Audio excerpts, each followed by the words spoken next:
आज भैया एक बोल रहे थे बाहर कि पाप का फल कभी ना कभी भोगना ही पड़ता है।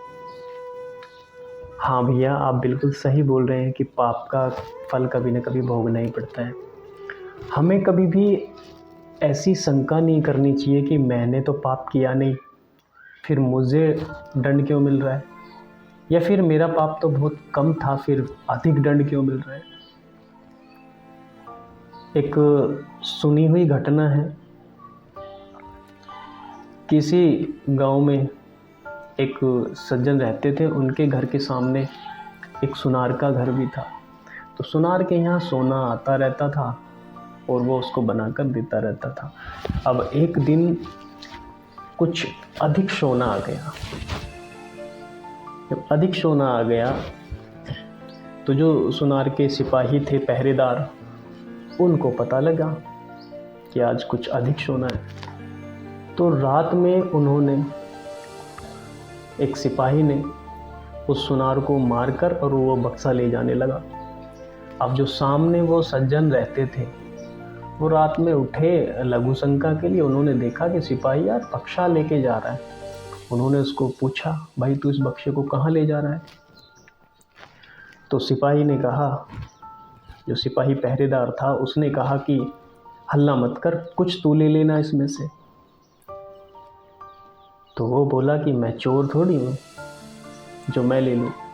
सज्जन बोले कि मैं चोर नहीं हूँ जो मैं ले लूँ इसमें से। अब वो बतेरा समझाया सिपाही पहरेदार ने, लेकिन वो सज्जन नहीं माने। आखिर में उस सिपाही ने एक सीटी लगाई और जो बाकी के सिपाही पहरेदार थे उन को वो वहाँ इकट्ठा हो गए।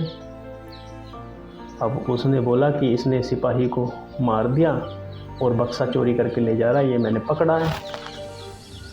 अब अंदर जाकर देखा तो सुनार वास्तव में ही मरा पड़ा है। उन्होंने उस सज्जन को पकड़ लिया और राज के आदमियों के हवाले कर दिया।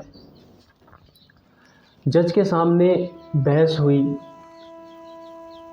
और बहस हुई तो उस सज्जन ने कहा कि मैंने इसे नहीं मारा, इसी ने इसे मारा है, सिपाही ने ही मारा है। मतलब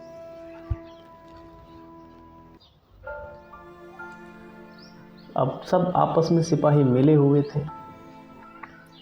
उन्होंने कहा नहीं, इसी ने मारा है, हमने खुद रात में इसे पकड़ा है। अब मुकदमा चला, चलते चलते उस सज्जन को फांसी का हुक्म हो गया। अब फांसी का हुक्म होते ही सज्जन के मुंह से निकला, देखो सरासर अन्याय हो रहा है, भगवान के दरबार में कोई न्याय नहीं है, मैंने इसे मारा नहीं है, दंड मुझे मिल रहा है, और जिसने मारा वो बेदाग छूट रहा है, उस पर जुर्माना तक नहीं। सरासर अन्याय है। अब जज पर उसकी बातों का कुछ प्रभाव पड़ा। वो बोले कि वास्तव में यह सच बोल रहा है, इसकी किसी तरह से जांच होनी चाहिए। अब जज साहब ने एक षड्यंत्र रचा कि एक आदमी को बुलाया और बोले कि तुझे मरने का नाटक करना है, झूठ मूठ का, और तुझे वहाँ जाके लेटना है, और मैं उस कैदी को और सिपाही को दोनों को भेजूंगा लेने, तो उनके बीच में बात सुनना कि वो कैसी बात करते हैं। तो ठीक है। अब सज्जन वहाँ भेजे, वो सज्जन और पहरेदार वहाँ देखा तो झूठ मूठ का आदमी मरा ही था, पड़ा हुआ था वहाँ।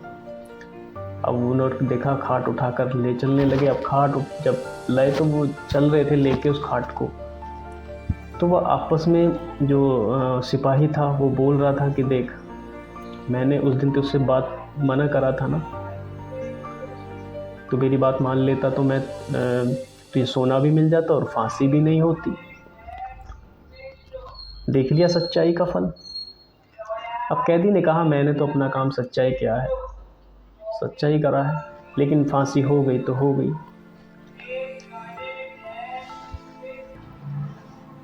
हत्या की तूने, दंड भोगना पड़े मुझे।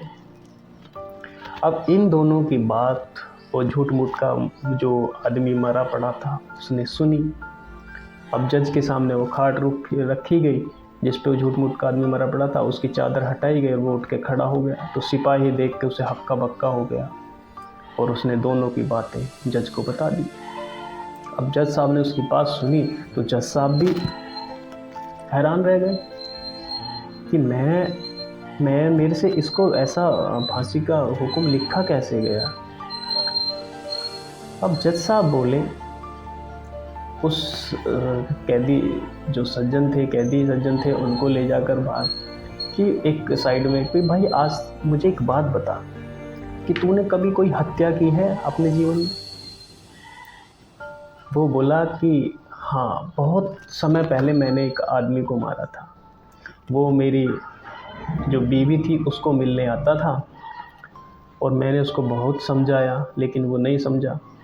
तो एक दिन रात को मैंने उसको मारकर, काटकर और पास की नदी में फेंक दिया।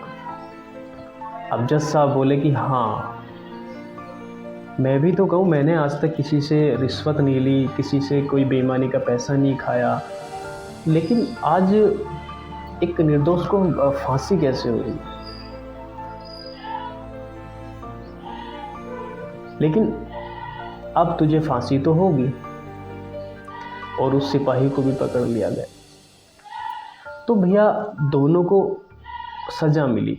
तो इस कहानी से यह पता लगता है कि मनुष्य के कब किए हुए पाप का फल कब मिलेगा, इसका कुछ भी पता नहीं। भगवान का विधान विचित्र है। जब तक पुराने पुण्य प्रबल रहते हैं तब तक उग्र पाप का फल तत्काल नहीं मिलता। जब पुराने पुण्य खत्म होते हैं तब उस पाप की बारी आती है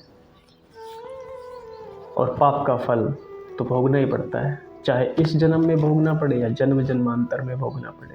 तो भैया आप सही कह रहे थे, आज नहीं